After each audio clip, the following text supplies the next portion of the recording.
Okay. You can pass these around with devotees, but keep them nice. I'm gonna take them back. No, I don't think so. Yeah, I'll take one actually. My armor. Jaya Radha Madhava Jabihari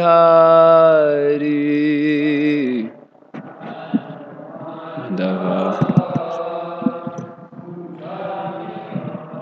Jaya Gopi Janavalabha Girivaradari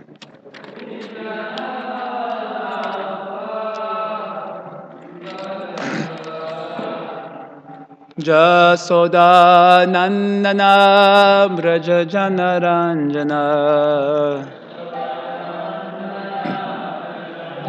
Jamuna Tira Vanachari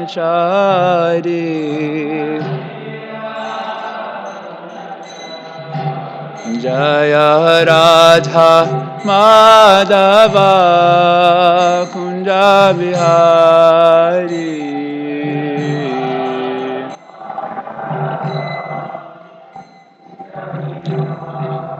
Jaya Radha Madhava Kunja Bihari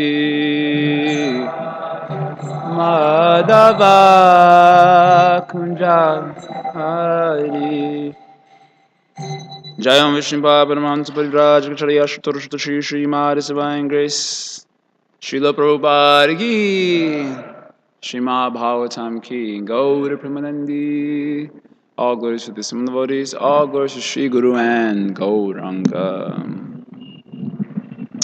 Om Ajnanatimirandasya Yananjana Shalakaya Chakshurun Militam Yena Tasmai Shri Guruve Namaha Shri Chaitanya Manobishtam Stapitam Yena Bhutale Swayam Rupakadamayam Dadati Swapadantikam Vancha kalpatarubhyascha kripa sindhubhyareva cha patitanam bhavanebhyo vaishnavebhyo namo namaha Jaya Shri Krishna Chaitanya Prabhu Nityananda Shri Advaita Gadadhar Srivasari Gaura Bhakta Vrinda Hare Krishna Krishna Krishna Hare Hare Hare Rama Rama Rama Hare Hare O Namo Bhagavate Vasudevaya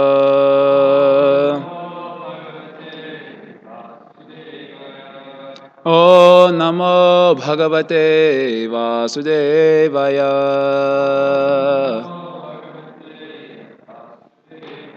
O Namo Bhagavate Vasudevaya. Can't eat in the temple. You can't eat the burfi in the temple. Yeah. Just FYI. The temple room is supposed to be the place for Krishna's sense gratification exclusively. So we shouldn't eat the burfi. I remember when I was new devotee, when I found that out, I wouldn't want to eat the burfi even in the hallway because that's in the purview of Krishna's vision. So sometimes I would take it to the side. You know how you eat like half of it, and then you want to relish that half before you eat the other half. So then I would want to cross the temple room, and while I would cross the doorway, I would stop chewing the burfi, and then finish relishing when I got on the other side. So that's just a fun story. Hare Krishna. So we had this little sheet of paper in the hand. It shouldn't be unfamiliar. We sent it to the Brahmachari group probably about 3 or 4 weeks ago. It's part of the Bhagavatam booklet. It has it gives summaries of the chapters and outlines and various sorts of things like that. So I just printed out a portion of it. You can give it back to me after the class so we can keep it nice. So as we're progressing the Bhagavatam, we'll just add more pages. And that way we can have full books in the future. We want to try to take a little different approach to the sixth canto. We discussed it with the authorities, but we didn't get a full confirmation if we could do this, but we're just going to start today anyway. And to try to make a little bit better use of the Bhagavatam class, we'll try to take a slightly more, perhaps we can call it more educational approach to the Bhagavatam. The idea is that usually what happens is when we start the chapter, you kind of follow for the first 1, 2, maybe 3 verses. And then to get through each chapter is taking like 3 or 4 weeks.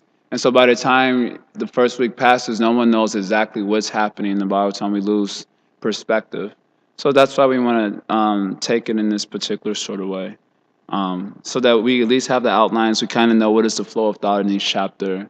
And hopefully that can make for yourself deeper study, and perhaps in the discussions greater, let's say, level or intensity of participation. So that's the idea of this. I'm gonna before we get to this, so Bhagavatam we know has 10 topics are covered in the Bhagavatam. Yes, you know this point. How many of you know this point? 10 topics covered in the Bhagavatam. Do you know what they are? You can state all the 10 topics. You know what the 10 topics are, Bhagavatam? Just say no, huh?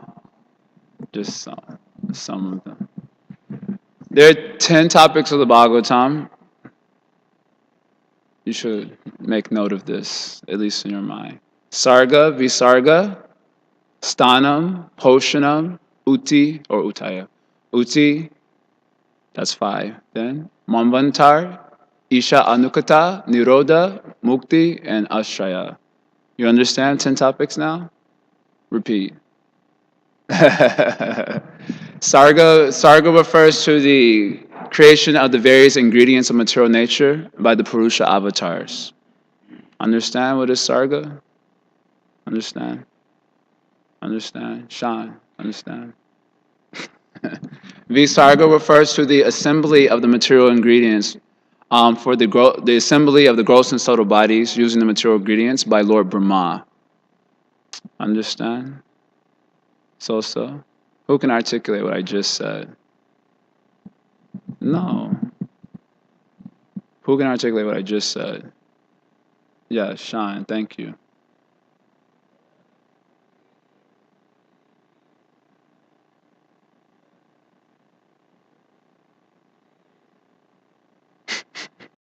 Thank you. So that's Sarga Visarga. Sthanam refers to the conditions of the conditioned jivas after the creation. So that refers to the conditions means the heavenly regions, the earth region, the lower planetary systems, hell. The conditions that the jivas experience in their material sojourn is called sthanam. So that's what we just heard about in the fifth canto, sthanam, the geography of the material universe, the various conditions of the conditioned souls. Understand? So this is Sarga, Visarga, and Sthanam. Fourth topic is called as Poshanam. Poshanam refers to the mercy that the Lord shows towards the devotees, even when they transgress the laws of Dharma. So that sixth canto is primarily dealing with this topic of Poshanam. What is Poshanam? Who can articulate?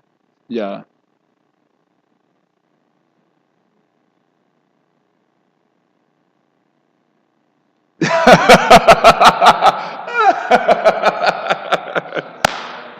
This is why it's good to see playback. What are people? One thing is spoken, another thing is heard. It details the glories of devotees when they transgress the laws of Dharma. Okay, playback, Sean. Poshanam.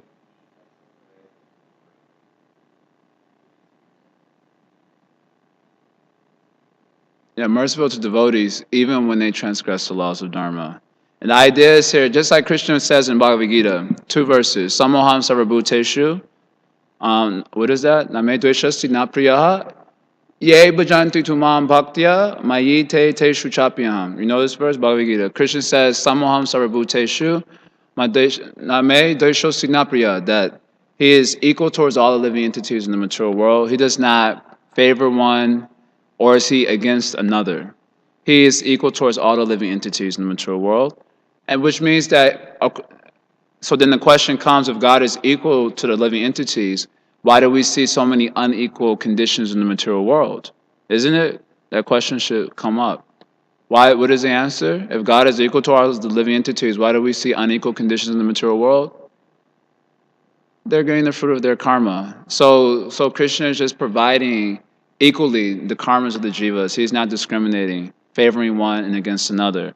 But two, the verb but means he's talking about something different now. Ye bhajanti tu mam bhaktiya, but those who worship me with devotion, then mayi te teshu chapiham. They are in me because they are attached to me, and I am in them because I am attached to them. Understand? Krishna said, Mayi te teshu chapiham. They are in me and I am in them. So in 9.4 Bhagavad Gita, 9.4, Bhagavad Gita, what does Krishna say there? That he is in everything and everything is in him. So what is the difference between this verse and then Krishna speaking about his devotees saying, they are in me, I am in them? He already said that in the 9.4, Bhagavad Gita. So what is the difference then between that verse and this verse?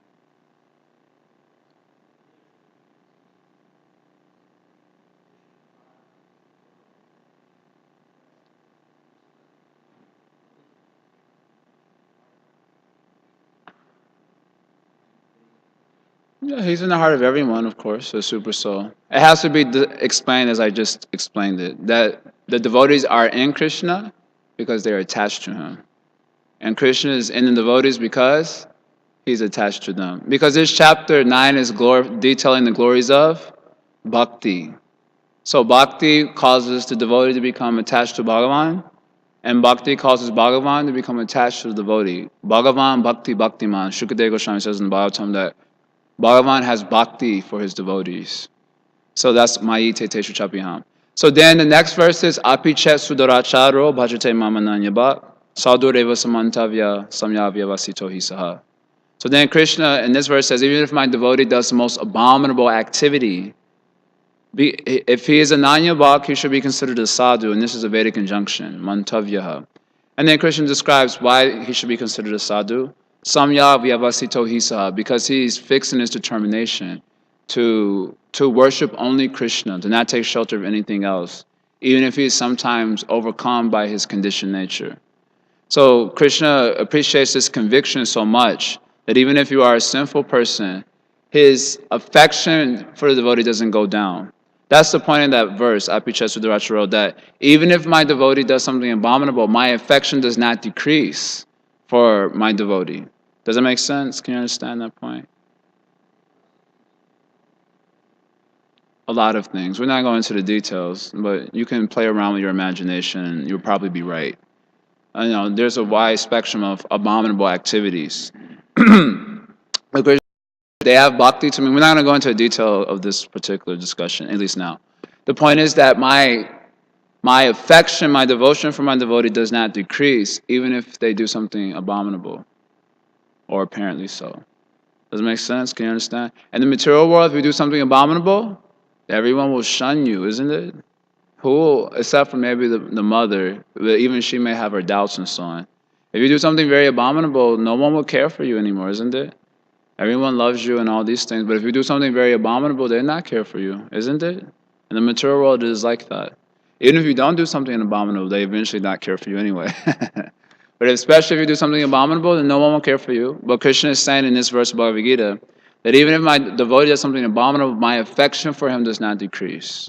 Rather, Shipram Bhavati Dharmatma, very quickly he will become righteous. Why? Because Krishna is always keeping that devotee in his mind. So because Krishna is always thinking of him, and that devotee, Shashvat Shantim Nagachati, he's also repenting and always thinking of Krishna, then he comes to Krishna. Very quickly he becomes righteous. You understand this point? So that's the same idea of the sixth canto, Poshana. That even if my devotee transgresses the laws of Dharma, Krishna is merciful. His affection for his devotee does not decrease. Understand? Yeah.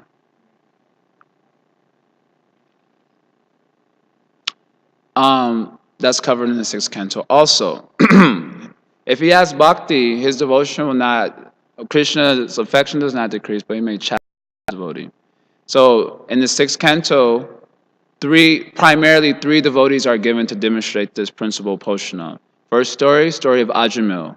He was a very sinful person, but Krishna blessed him. Second story is story of Indra offending his guru.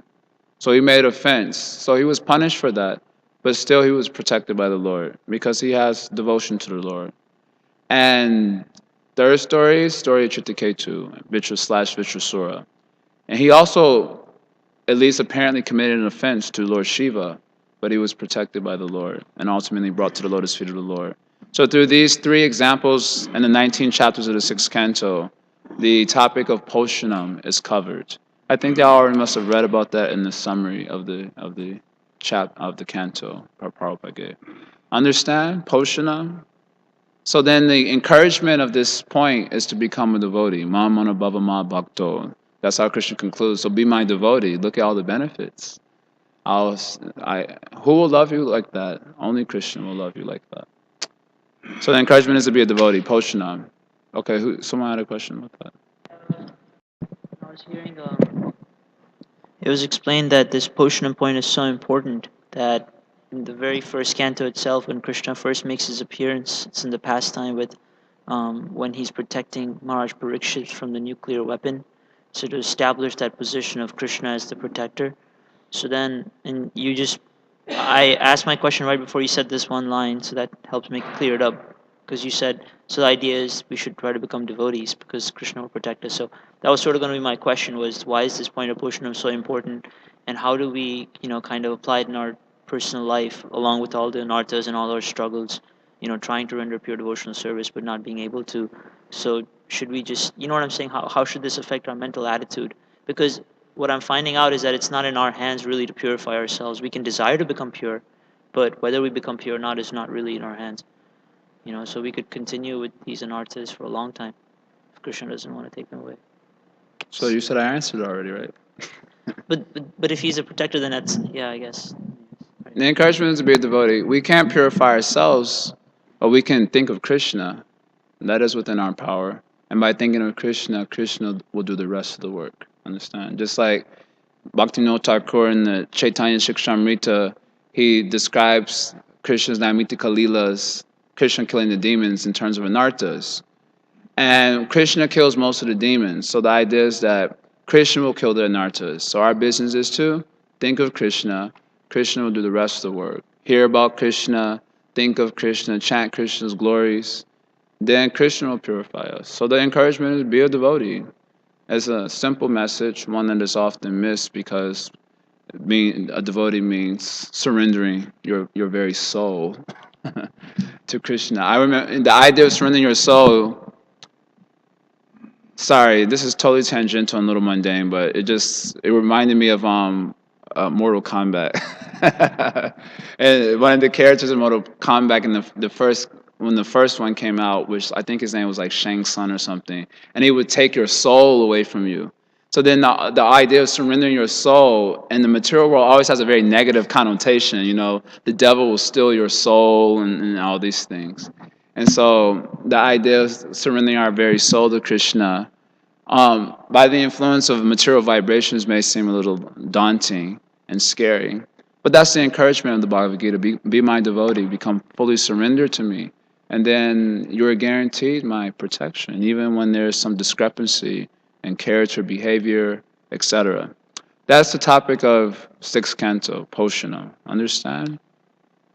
Understand? Understand. What is Poshana?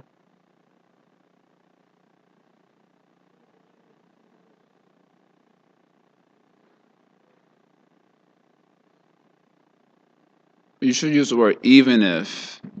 It's not like if they commit, you're still my boy. Not like that. Even if, due to the circumstances of conditioned life. So that's the fourth topic. Then there's uti. I'm not going to describe all these things. Poshanam is a thing. But then there's uti. Uti means the inclinations of the jivas due to their previous actions, which leads to continued material existence. By acting in a certain way, those actions leave impressions in our mind. Those impressions lead to further activities and future bodies. This is called uti. Uti means inclination. So someone has inclination for piety, someone has inclination for impiety. This is due to their previous actions in previous life. This is called uti. Understand? Uti? Got it? Seventh canto will cover the topic of uti. So it describes how Hiranyakashipu was inclined towards sinful activity or against the Supreme Lord. This was due to the idea of the canto is this due to beginningless impressions of the jivas that they're inclined to some sinful activity. And then Prahlad became inclined towards the Lord because of the influence of Narada.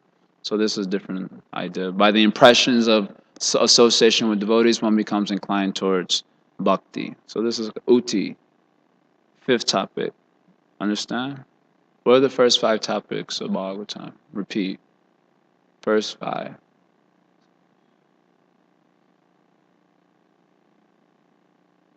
Did you hear that? Can you repeat? You didn't hear.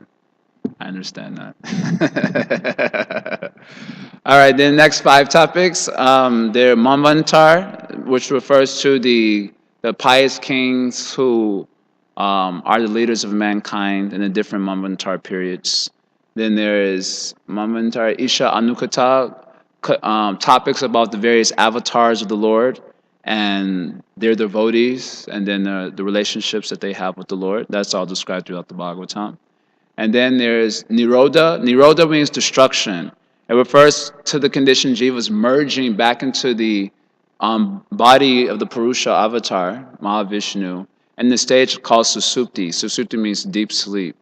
At the end of material creation, cycle of material creation, then all the jivas, along with their material identities, are merged back into the Mahavishnu, into another creation. Understand? It's called Nirodha. It means for those who don't get liberation, they are sucked back into the body of Mahavishnu, and they rest there, so to speak, until another subsequent creation. This is called as Nirodha. Then there's Mukti. Mukti refers to the attainment of one's pure form beyond the modes of material nature. This is called Mukti. So these are 9 topics of the Bhagavatam, and these 9 topics is to clarify the 10th topic, which is Ashraya. Ashraya means to shelter, which is Bhagavan. Bhagavan is the shelter of these other 9 topics, and he is sometimes called as Brahman or Paramatma according to the way persons worship him. Gyanis know him as Brahman, yogis know him as Paramatma by their worship. Devotees know him as Bhagavan. He's the shelter of these other 9 topics. Yeah. You explained the last category as dependent upon one's realization. Does that mean that one could study the Bhagavatam and come to the conclusion that the Supreme Absolute is impersonal, and that would be his Ashraya, No, or they couldn't come to that conclusion, but that is an aspect of the person of his personality, if you will. I don't think they can come to that conclusion by the Bhagavatam study. That would be impossible. But they can draw such understanding from the Bhagavatam, certainly, because it's there. Okay, those are the 10 topics of the Bhagavatam. I'm going to put a questionnaire at the end of each chapter. I'm just trying to say, hopefully, we can get more out of our participation in the Bhagavatam instead of a space out for 2 or 3 or 4 weeks. And then no one knows what the hell is going on after the chapter passes. So that's a great hope. I know it is a great hope indeed. But one can hope. There's nothing more we can do. So now the first 3 chapters deals with the story of Ajamil. Understand? The story of Ajamil. How he was a devotee who performed sinful activities, but he took shelter of the holy names. So the Lord protected him despite his transgressions against Dharma and sinful activity. In this chapter, the first 6 verses, now the outline is here of how the chapter flows. That's what this is for. So we can at least see the line of thought. I'm not going to go through the sections of the chapter because you can just look at it for yourself here. But the first 6 verses deal with Parikshit Maharaj heard about hell at the last chapter of the 5th canto. So his heart was pained to hear how the living entities were going to suffer. And so he wanted to inquire from Shukadev Goswami how those conditioned souls can be freed from hell. Because Shukadev Goswami described how they can go to hell, so certainly he can describe how they can not go to hell and be free from conditions. So he wanted to inquire about that. But before inquiring about that, he wanted to demonstrate to Shukadev Goswami that he understood the previous topics that were discussed in the previous 4 cantos. So the first 5 verses is just Parikshit Maharaj reviewing all that he's heard from Shukadev Goswami thus far, showing him that I have understood the previous topics, and now I have this particular question. Can you answer it? Can you understand the point? It's just a nice little subtle point because oftentimes we go on inquiring without having understood the previous topics. And so, and that's discouraging for the speaker or the guru to see that we're not understanding. So, saying it nicely, that we're not understanding, that's discouraging. So, Parashit Maharaj wanted to encourage Shukadev Goswami by showing that I have understood the previous topics. That's and so that's what the first 6 verses of this chapter are. Just Parashit Maharaj's review of what he's understood thus far. So now it makes it easy. Now you can just go through the verses. Now you know what the flow is of those first 6 verses.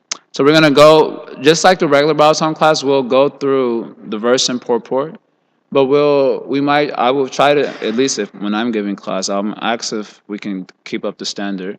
But I will try to go through several verses that deal with that one particular theme. So like the theme of this first 6 verses is clear as I've just described. So I'll try to go through all 6 verses and then in the Bhagavatam class. That way we can keep up a flow of thought in the Bhagavatam. Is everyone understanding so far? Okay, I'm going to give a questionnaire, so I hope you have good memory. Shruti Dars? Everyone is Shruti Dars? You know what is Shruti Dar? All right, so we're going to recite the verse. Shri Parishit Uvacha. Navriti Marga Katita. Adao Bhagavata Yata. Krama Yogopalabdhena. Brahmana Yadasam Shriti. Translation, Maharaj Parikshit said, O my Lord, O Shukadev Goswami, you have already described in the 2nd canto the path of liberation, Nivritti Marga.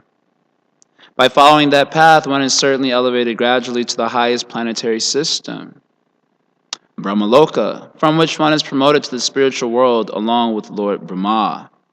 Thus, one's repetition of birth and death in the material world ceases. Yay.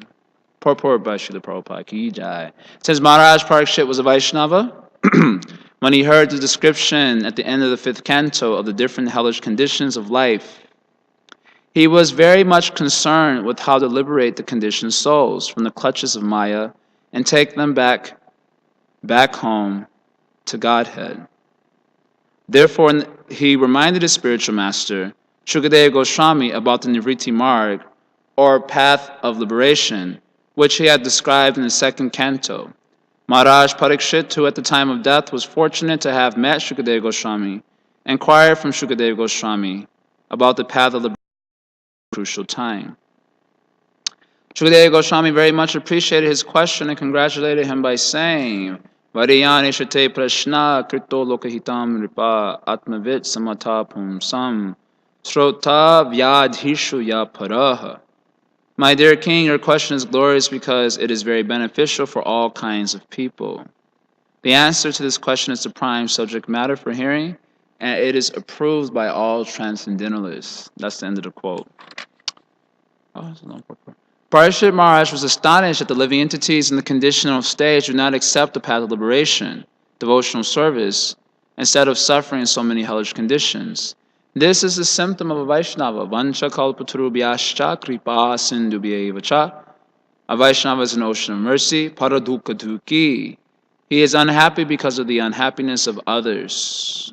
Therefore, Parashit Maharaj, being compassionate toward the conditioned soul suffering hellish life, suggested that Shukadeva Goswami continue describing the path of liberation, which he had explained in the beginning of Srimad Bhagvatam.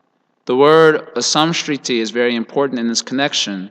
Samshriti refers to continuing on the path of birth and death. Asamshriti, on the contrary, refers to Nivritti Marga, or the path of liberation, by which one's birth and death cease, and one gradually progresses to Brahmaloka, unless one is a pure devotee who does not care about going to the higher planetary systems, in which case one immediately returns home back to Godhead by executing devotional service. Taktva deham punarjanma naiti. Parikshit Maharaj therefore was very eager to hear from Shukadeva Goswami about the path of liberation for the conditioned soul. According to the opinion of the Acharyas, the word Karma Yoga Palabdhena indicates that by first performing Karma Yoga and finally coming to the platform of Bhakti Yoga, one can be liberated. Bhakti Yoga, however, is so powerful that it does not depend on Karma Yoga or Jnana Yoga. Bhakti Yoga itself is so powerful that even an impious man with no assets in Karma Yoga or an illiterate with no assets in Jnana Yoga can undoubtedly be elevated to the spiritual world if he simply adheres to Bhakti Yoga. Mam evaishasi asamshayaha. Krishna says in Bhagavad Gita 8.7 that by the process of Bhakti Yoga, one undoubtedly goes back to Godhead, back home to the spiritual world. Yogis, however, instead of going directly to the spiritual world, sometimes want to see other planetary systems, and therefore they ascend to the planetary system where Lord Brahma lives, as indicated by the word Brahmana. At the time of dissolution, Lord Brahma, along with all the inhabitants of Brahmaloka, goes directly to the spiritual world. This is confirmed in the Vedas as follows: Brahmana sarate sarve samprapte pratisanchare parasyante kritatmana pravishanti parampadam. Quote, because of their exalted position, those who are on Brahmaloka at the time of dissolution go directly back home, back to Godhead, along with Lord Brahma. Srila Prabhupada ki Jaya. That's a long purport. So the first point in the purport is that, as I already mentioned, Parikshit Maharaj was feeling pained to hear about the suffering of the conditioned souls who have to go to hell. And therefore, Prabhupada says here, he wanted to remind Shukadeva Goswami, remember that topic about liberation? Can you go back to that one? Perhaps it was too negative for him. And so he wanted a more positive, upbeat discussion. So Prabhupada says here that therefore he wanted to remind his spiritual master about that topic of liberation. And says, remember you said, and then he quotes this verse from the Bhagavatam, you said only that the answer to this question is the prime subject matter for hearing. Not hearing about hell, hearing about how to get out of the material world. That is the prime subject matter for hearing, and it is approved by all transcendentalists. So Shukadeva Goswami, being pained by the suffering of the conditioned souls, reminded Shukadeva Goswami about the suffering, about how the topic of how to get free from material existence. And that way, he gives expression to the devotees' natural characteristic of compassion towards the suffering conditioned souls, and subsequently wanting to do something for their benefit. So that's the first point. The second point Prabhupada brings up is on the word asamshriti. Asamshriti, he says, refers to the nivritti marg, or the path of liberation, which is interesting here because the path of liberation here refers to one gradually becoming detached from the material existence. And also seems to indicate movement through higher planetary systems for some level of sightseeing. Prabhupada mentions here that some yogis, they kind of are interested in seeing other places in the material world, so they gradually ascend until they attain the realm of Brahma's planet. And in that planet, at the time of final dissolution of the material universe, they go back to the spiritual reality according to their process, along with Lord Brahma. So this nivritti marg is somewhat distinguished from bhakti marg, because Prabhupada says here, if persons are simply interested in going back home, back to Godhead, they just absorb themselves in the glories of the Lord. Janma karma shime divyam, evam yaveti tatuta. So I think it's an interesting point that bhakti marg is not exactly nivritti marg. In a very broad sense of the use of the word nivritti marg, it refers to the path of liberation. And so in that sense, bhakti can be an aspect of nivritti marg. But bhakti is not exactly nivritti marg. Nivritti marg is referring to something a little bit more specific, a process of gradual detachment from matter, even going through some of the higher planetary systems for a little bit of sightseeing before final liberation. So it's progressive. But for those who are bhaktas and totally uninterested in anything material, any level of sightseeing, then they do bhakti marg. They just absorb themselves in the Lord and go back home, back to Godhead immediately. So that's the first point. Those are the points made in the first paragraph. In the second paragraph, Prabhupada points out on this word krama yoga palabdhena, which indicates attaining the status of self-realization through a krama means gradually or step. Krama means step. So gradually attaining the platform of self-realization through the different processes of yoga, beginning with karma yoga, gradually leading to the realization of the self different from matter, which gives adhikar for Gyan yoga, and then from there gradually moving towards bhakti. And then with bhakti yoga, of course, going back home, back to Godhead, or according to the process that you take up, liberation into the Supreme, and so on. Prabhupada points out here that bhakti is so powerful that it can act independently. It need not depend on karma, or it need not depend on the gradual process from karma and through karma and Gyan. Karma yoga depends on a properly established varnashram system. So karma yoga is highly improbable in the age of Kali. For the fact of the matter is, there's no varnashram system. There is no proper prescribed duties based on proper natures. No one even knows what their nature is. Gyan yoga depends on karma yoga. It depends on purification of one's existence through prescribed duties. So these processes are all dependent. So Prabhupada points out here that bhakti is independent. And why is it that bhakti is independent? Because bhakti is a gracious grant of a bhakta. And Krishna gives a bhakta the power of attorney to distribute bhakti to himself. Right? Bhakti is not something that can just be attained by effort. I'm just going to be a bhakta. For example, it's not really attained by one's desiring to be as such, but rather it's attained by those who have bhakti. Krishna Bhakti Janma Mulahai Sadhu Sangha. Lord Chaitanya says that the root cause of Krishna Bhakti is Sadhu Sangha. So in the association of sadhus, the sadhus give the first investment in the form of transcendental faith in Krishna, which leads to surrender to Krishna. And then according to how they've infected us with the desire for pure devotion, then we will intelligently expand the capital in the form of faith until prema. So bhakti is independent because it is given by a bhakta who acts independently from Krishna and the distribution of Krishna's mercy in the form of devotion to himself.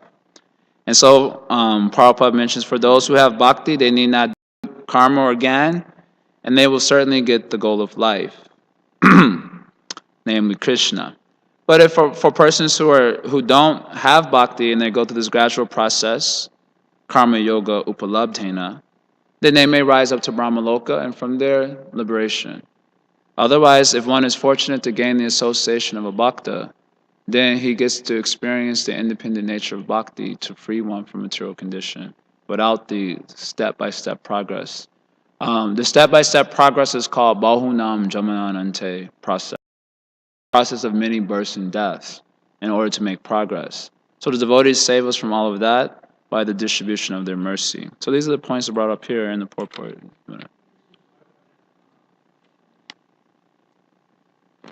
This was brought up in Dharma that even in some of the impersonal paths, they utilize bhakti because they see its importance in attaining liberation.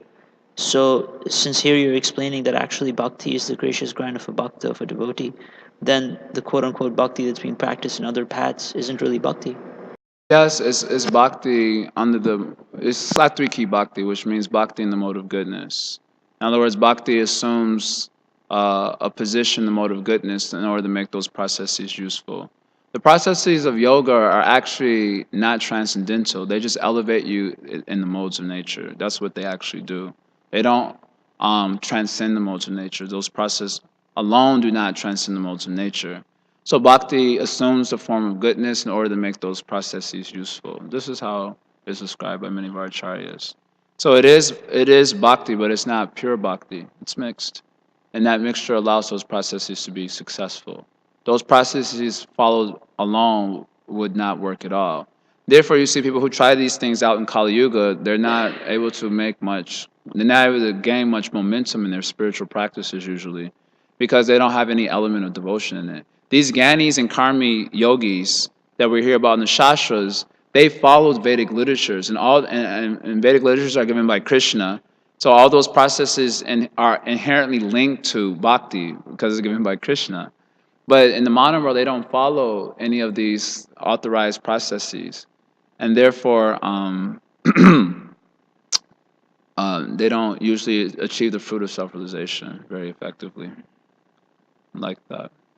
One needs the influence of bhakti to achieve success. In Brahmaloka, is it still possible to fall down? Because here it's described that they ascend to the spiritual world. Yeah, it's a good question, actually. I mean, I don't know of a statement that it's necessary that everyone on Brahmaloka is after liberation. Although the general sense is that it is like that, because, like when you read the Brihabhavatamrita, when you hear about the higher planetary regions, the mode of goodness is very intense there. So they're all very much self-realized persons. On those planets, they're all sages, or they're worshiping the Lord in some particular form and so on. So it seems to make sense that most of the entities there would be interested in Nivritti Mar, becoming free from material existence. Although I don't know any reference where it says like that's necessarily the case, aside from the one we're hearing here. So that's all I can say on that. Are there any other questions, comments, concerns on these points? Yeah.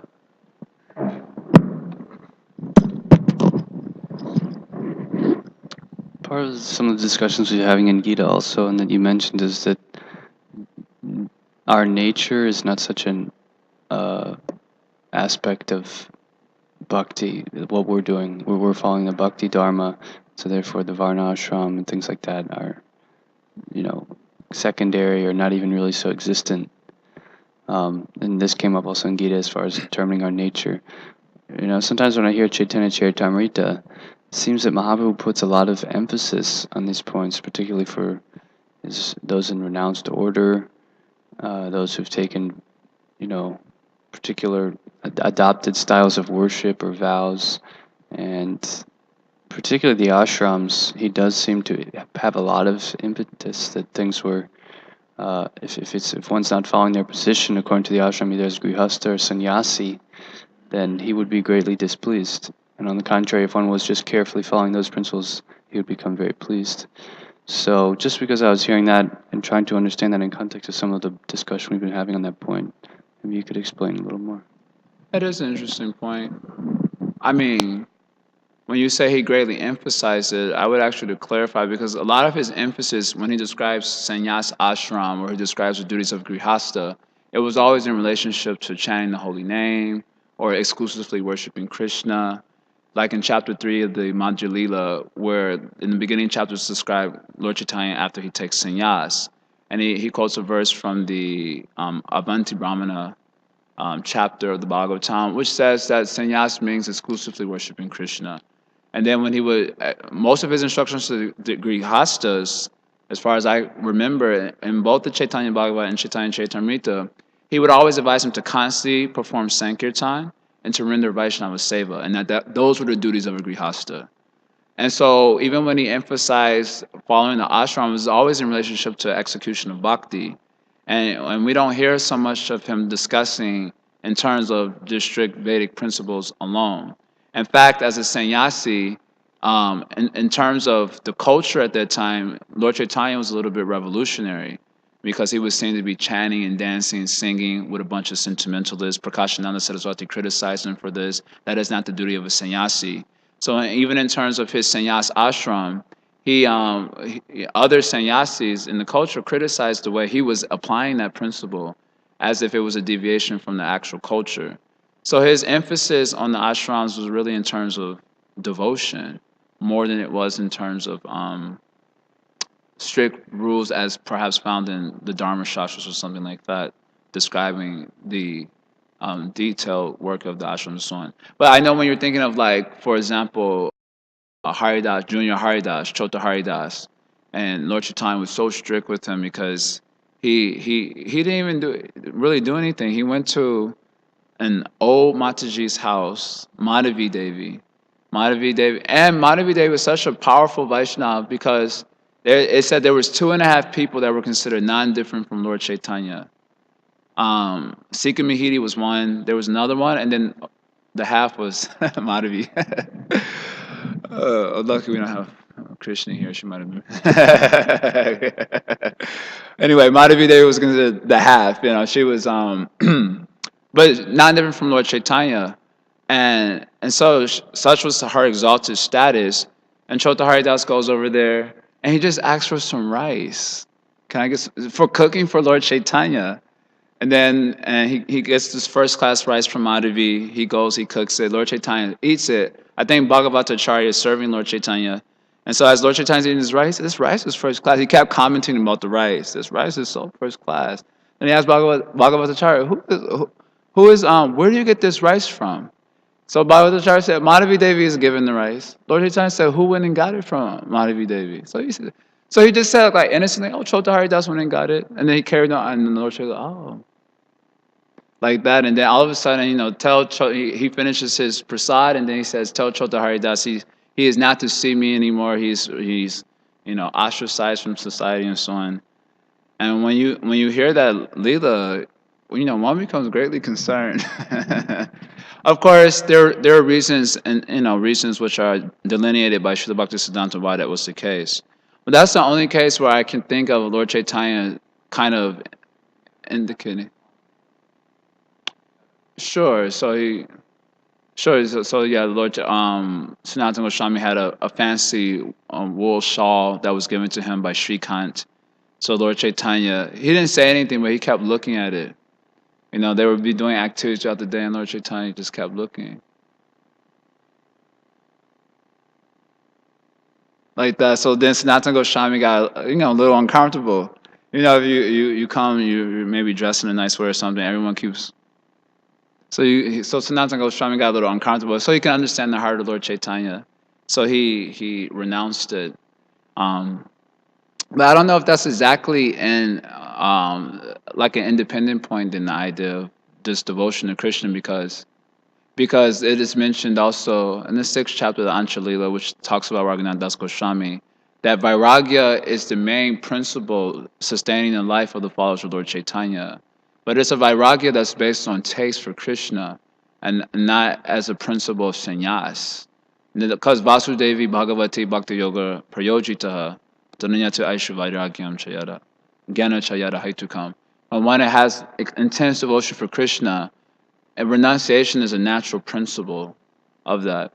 So, although, like I said, I think one could give a social purport to all those things, but Lord Chaitanya's main emphasis in terms of the application of the ashrams was always in terms of bhakti. And And that too, that was also in India, where there was a fixed cultural setup where even the social explanation could be understood. But now you're in America or other parts of the world where they don't have such a fixed social setup. And so to try to describe our discussion of brahmacharya ashram, grihastha ashram is really a concessional discussion because we don't have the social context that Lord Chaitanya had. That's what it would mean to follow all those things in great detail.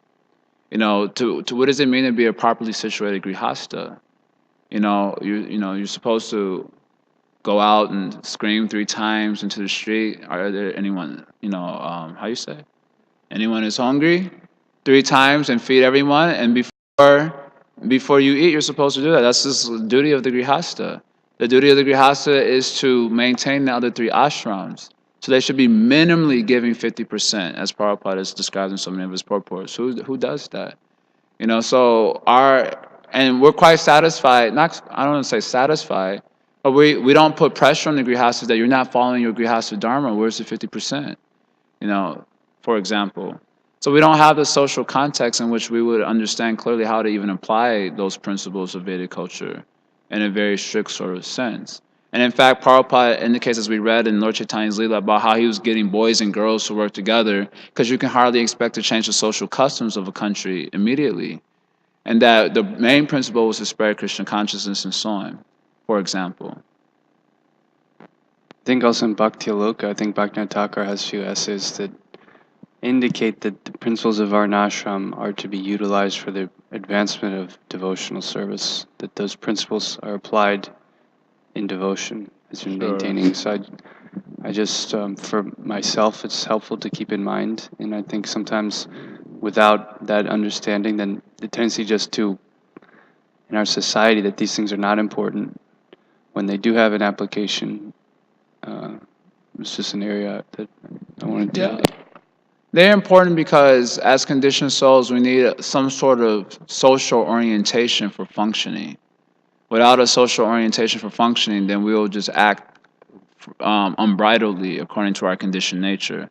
So you need some type of, just like I was mentioning in my Sunday, even to get dressed, you need a certain conceptual orientation just to get dressed in the morning. So, you have the conception that I'm a woman or a man, so you put on a sari or a dhoti.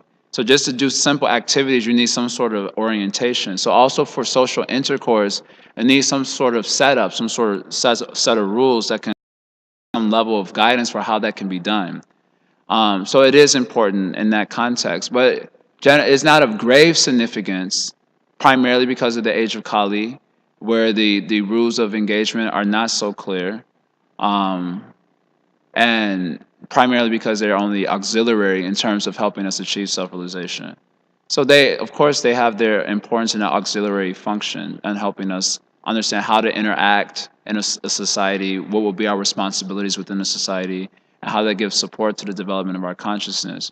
But I think we see, quite frankly, we also see practically that it doesn't stop people from being irresponsible. It doesn't. It hasn't really done away with the confusion also in terms of what should be my responsibilities and so on. There's still grave confusion in terms of the topic, like Varnashram. It's a great confusion how it would be applied. One problem with the application is that you need brahmanas, and that already makes it a problem in the modern world. How to apply Varnashram when you don't have brahmanas, or you don't have people who respect brahmanas because they don't want to identify themselves as shudras or something of a lower nature. So it does have its importance, no doubt, function it does, but it's not of great significance.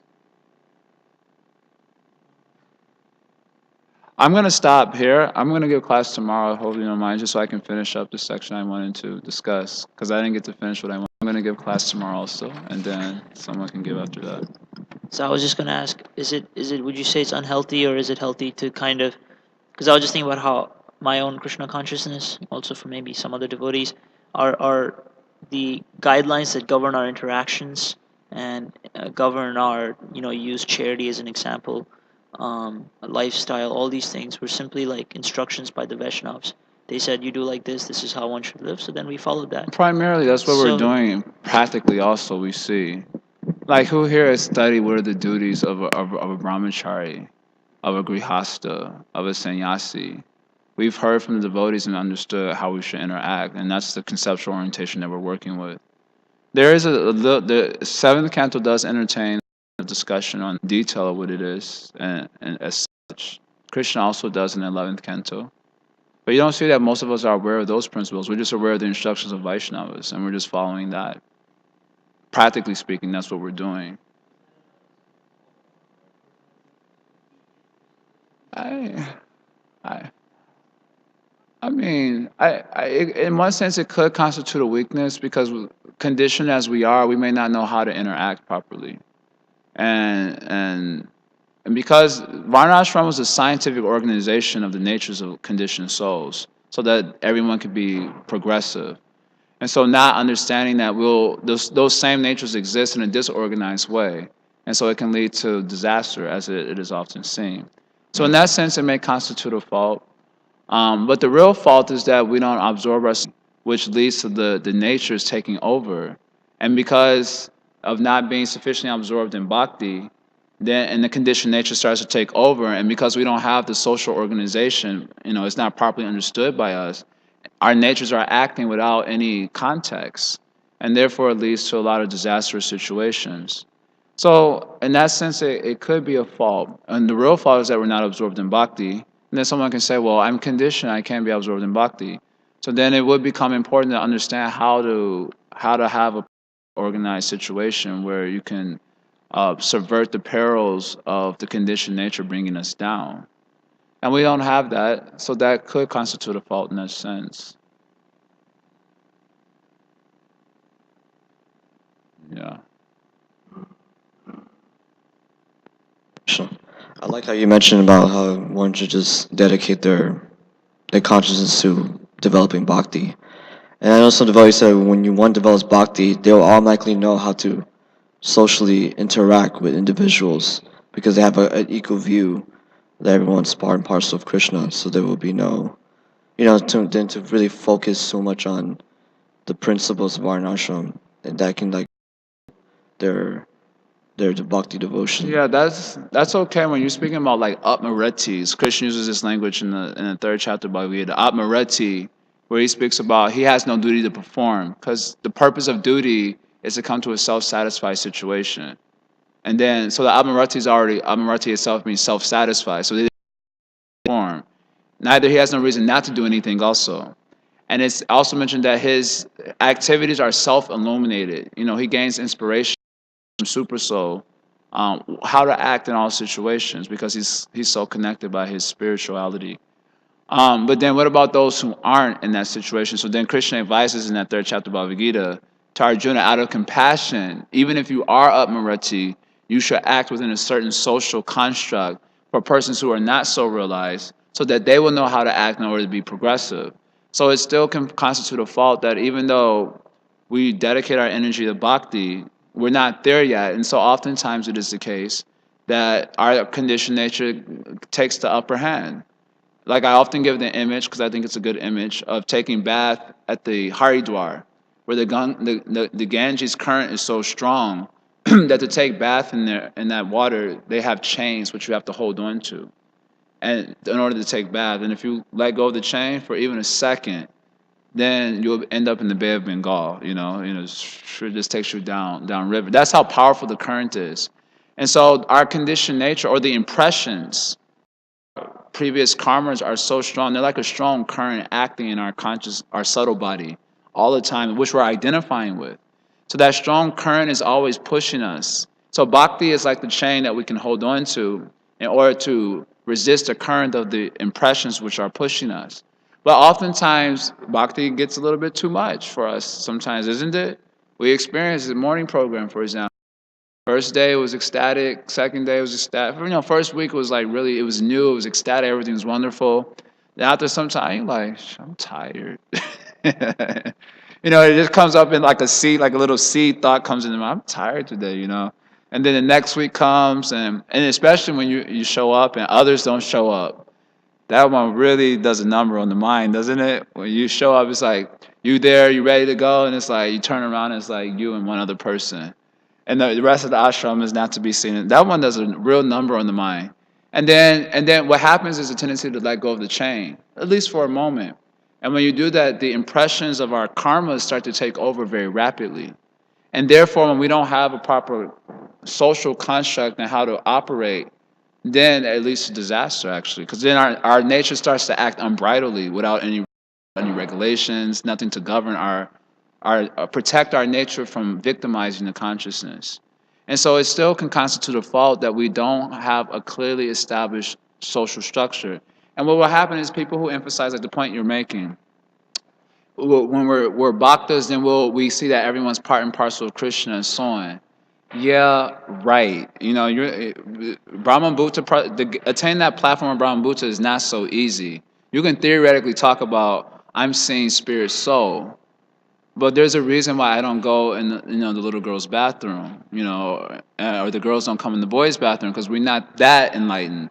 Shukadeva Goswami was 16-year-old boy, so that's like you at the how you say the height of power, sexual prowess, isn't it? And he's crossing some young women are taking bath, and they don't have any clothes on. He doesn't have any clothes on, and he is completely peaceful. Now, none of us will be able to do that, imitate that. Even if we theoretically, they're all just parts and parcels of Krishna. You would not do like that. They're parts and parcels of Krishna. You'll be.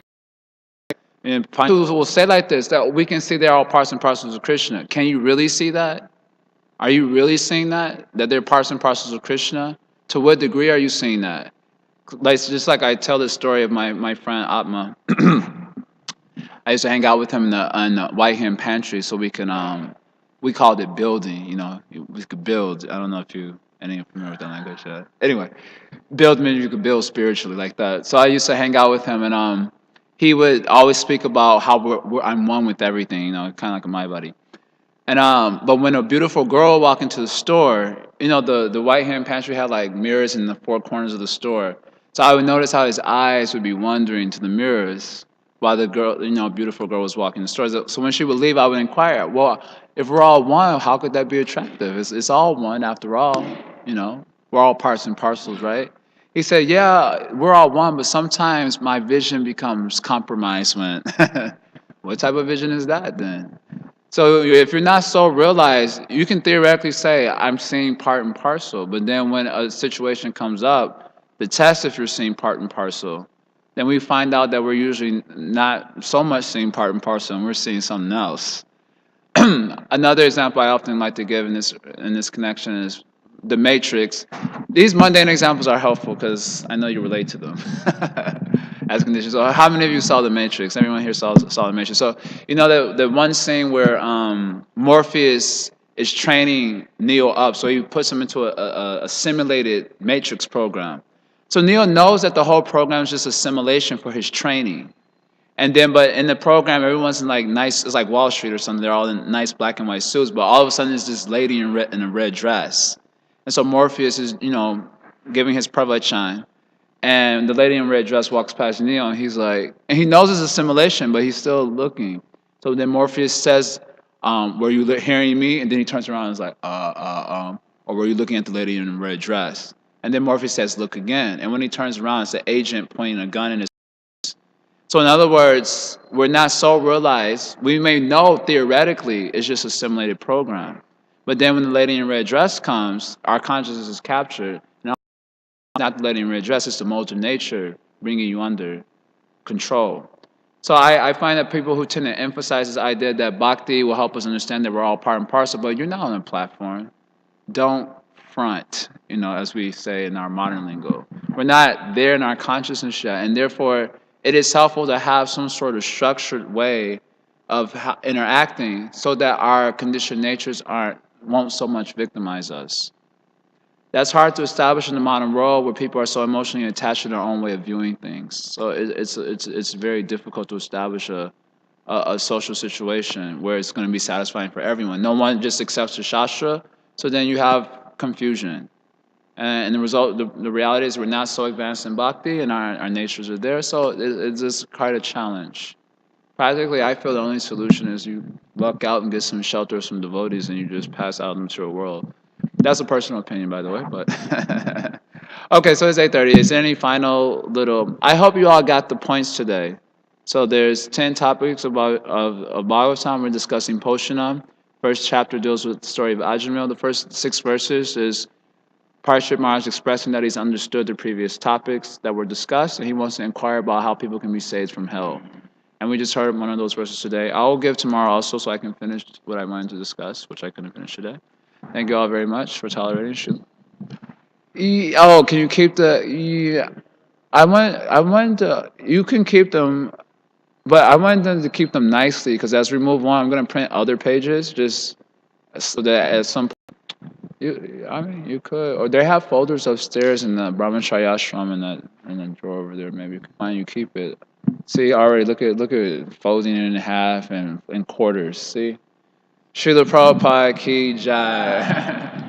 I said at the very outset, I want to keep it nicely folded in quarters. We have different conceptions. He's pushed along. Okay.